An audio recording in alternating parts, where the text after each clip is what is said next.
नमस्कार दोस्तों, स्वागत है आप लोगों का एक बार फिर से हमारी एक नई वीडियो में। हम आज आपके लिए इस वीडियो में 3 ऐसे लोगों के बारे में बताएंगे जो जीवन में सबसे ज्यादा सुखी रहते हैं।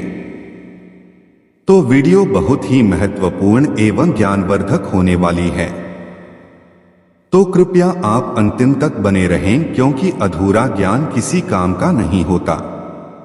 तो आइए दोस्तों, कहानी को शुरू करते हैं। दोस्तों, एक बार की बात है, एक बड़े ही तपस्वी साधु महाराज थे। वह एक दिन एक जंगल के रास्ते से जा रहे थे।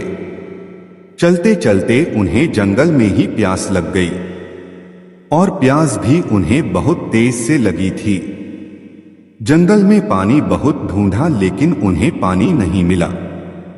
तभी उनकी नजर पास में ही खेल रहे 3 बच्चों पर पड़ी, जो लगभग 10 वर्ष के थे। साधु जी उन बच्चों के पास गए और बोले, मुझे प्यास लगी है, क्या तुम लोग मुझे पानी पिला सकते हो? तो बच्चों ने कहा, जी साधु महाराज जी, हमारे पास थोड़ा सा जल है। अगर आपकी प्यास बुझ जाती है तो आप इसे पी लीजिए। साधु महाराज ने देखा बच्चों के पास जल थोड़ा सा ही था, तो साधु जी ने उन बच्चों से कहा कि बच्चों, इसमें जल तो बहुत कम है, अगर मैं पी लूंगा तो तुम लोग क्या करोगे? तुम लोग जल कहां से पाओगे अगर तुम लोगों को प्यास लगेगी? तो उन बच्चों ने बड़े ही विनम्र स्वर में कहा, हे साधु महाराज, हमारा घर पास में ही है। अगर हम लोगों को प्यास लगती है तो हम लोग घर जाकर जल पी लेंगे, आप यह जल ग्रहण कर लीजिए। साधु महाराज ने उस जल को पीकर अपनी प्यास को शांत किया और बच्चों से कहा कि बच्चों, तुम लोगों ने मेरे मन को प्रसन्न कर दिया है और मैं तुम तीनों को एक एक वरदान देना चाहता हूं। अगर तुम लोगों की कुछ इच्छाएं हो तो मुझसे मांग सकते हो। तो पहले बच्चे ने कहा, किसी साधु जी, अगर आप वरदान देना चाहते हैं तो मुझे यह वरदान दीजिए कि हमारे घर में बहुत सारा धन हो जाए और हमें किसी भी चीज की कमी ना हो, जिससे मैं अपने जीवन को अच्छे से जी सकूं। साधु जी ने उस पहले बच्चे की बात सुनकर उसे तथास्तु कह दिया।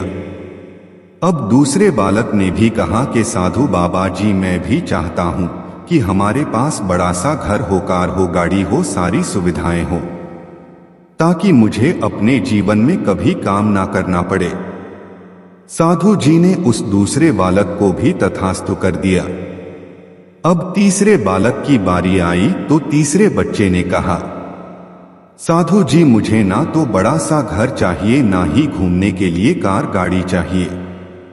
मुझे तो आप बस इतना सा ही वरदान दीजिए कि मैं बड़ा होकर अपने घर, गांव, समाज, देश का नाम रोशन कर सकूं और मैं बड़ा होकर एक बड़ा विद्वान बन सकूं। साधु जी ने उस तीसरे बच्चे को भी तथास्तु कहा और वहां से चले गए। कुछ वर्षों बाद जब तीनों बच्चे बड़े हुए तो जो उनमें से तीसरा बच्चा था, जिसने साधु जी से बड़ा विद्वान बनने का वरदान मांगा था, वह जैसे जैसे बड़ा हुआ वैसे उसका ज्ञान भी बढ़ता गया और उसका ज्ञान इतना बढ़ा कि उसके ज्ञान की चर्चा उसके राज्य के राजा के पास तक पहुंच गई। राजा फिर उसे एक दिन अपने राजमहल में बुलाया और उसके सामने कुछ राज्य की समस्याएं रखी। तो उस बालक ने अपने बुद्धि से और अपने ज्ञान से राजा की उन समस्याओं को तुरंत हल कर दिया। राजा उससे बहुत प्रभावित हुए और उसे अपने राज्य का मंत्री बना दिया और उसे अपना प्रमुख सलाहकार भी बना लिया।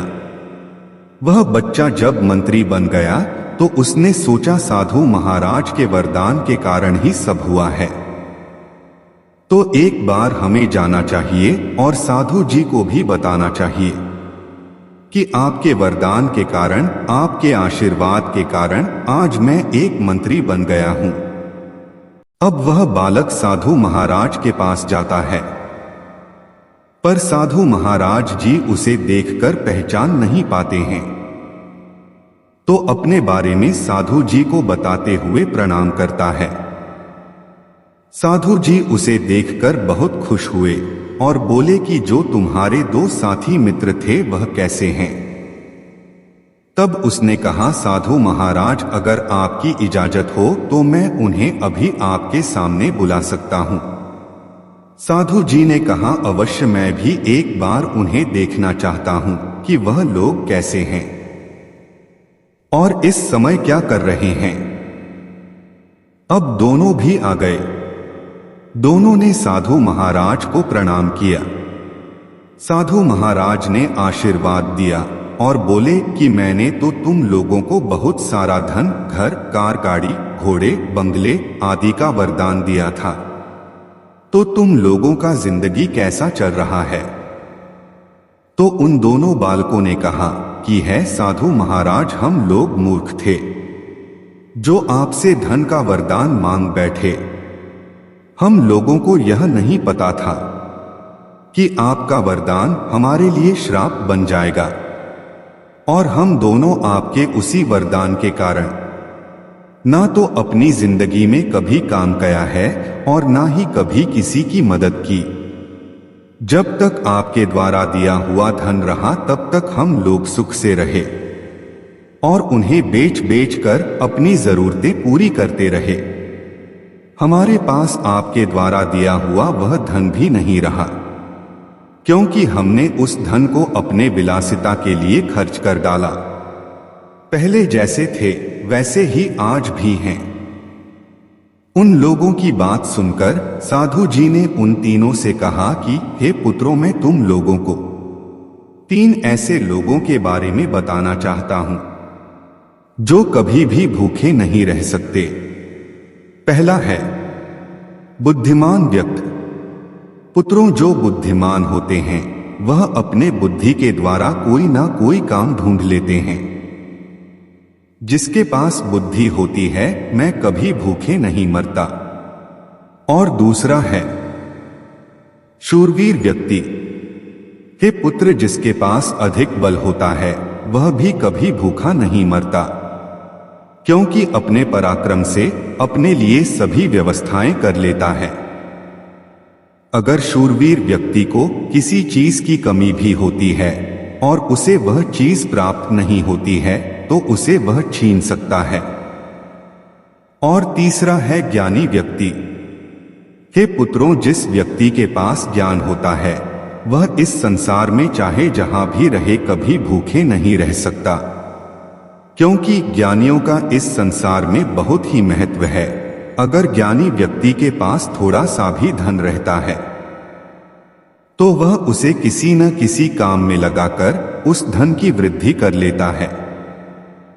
लेकिन वही जिस व्यक्ति के पास ज्ञान नहीं होता है उसे लोग मूर्ख कहते हैं, और अगर उस व्यक्ति के पास कितना भी धन क्यों ना हो जाए फिर भी वह उसे अपने विलासिता के लिए खर्च कर लेता है और फिर वैसे के वैसे हो जाता है जैसे पहले रहता है। जैसा तुम दोनों ने किया। मैंने तुम दोनों को जितना धन दिया था अगर तुम चाहते तो उसे और बढ़ा सकते थे, लेकिन तुम लोगों ने ऐसा नहीं किया। इसीलिए तुम लोग आलसी प्रवृत्ति के हो गए हो। और तुम्हारे मित्र ने ज्ञान का वरदान मांगकर बहुत अच्छा किया था, क्योंकि इसके ज्ञान की वजह से ही आज ये इस पद पर है। साधु जी की यह बात सुनकर वह दोनों व्यक्ति जिन्होंने धन का वरदान मांगा था साधु जी के सामने सर झुकाए खड़े रहे और उन्होंने कहा, हे साधु महाराज, आज के बाद हम लोग भी जी जान से मेहनत करेंगे। और फिर तीनों ने साधु जी को प्रणाम किया और वहां से चले गए।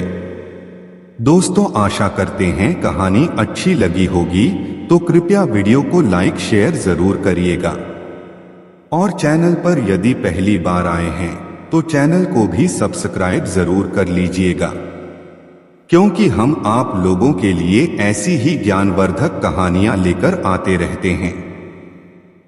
इस वीडियो में इतना ही। मिलते हैं अगले वीडियो में, तब तक के लिए जय श्री कृष्णा, राधे राधे।